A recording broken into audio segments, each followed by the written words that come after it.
विकत घेतात का? पुण्याचे पालकमंत्री आणि पोलीस आयुक्त कोण आहे असा सवाल उपस्थित. असं कोण म्हणालं?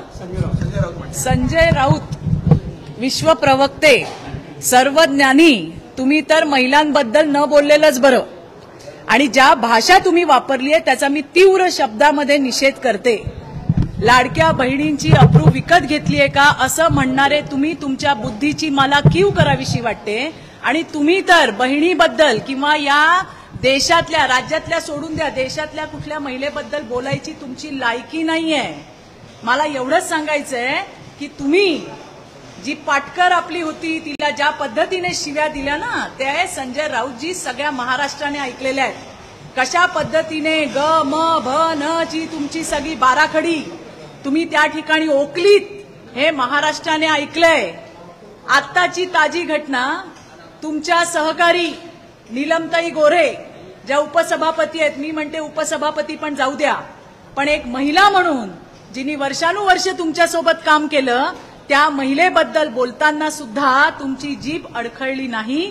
तुम्ही ज्या पद्धतीने महिलेचा जी निर्भत्सना केली, ज्या स्त्रीची निर्भत्सना केली, तुम्हाला तर बोलायची नैतिकता नाही.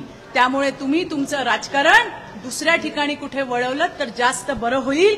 नाहीतर काय होईल की या महाराष्ट्रातल्या लाडक्या बहिणी या रस्त्यावरती येऊन तुम्हाला चोपल्याशिवाय राहणार नाही.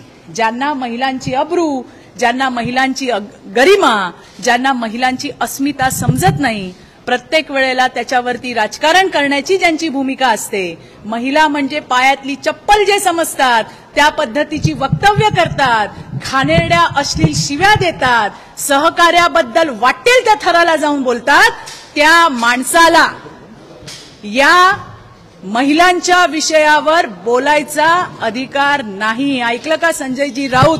आणि असंही तुम्ही जामिनावर सुटलेले आरोपी आहात, त्यामुळे तुमच्या डोक्यावरही परिणाम झालेला आहे. महिलांविषयी जास्त बोलू नका, नाहीतर येणाऱ्या दिवसात चप्पल खावी लागेल, हे लक्षात ठेवा.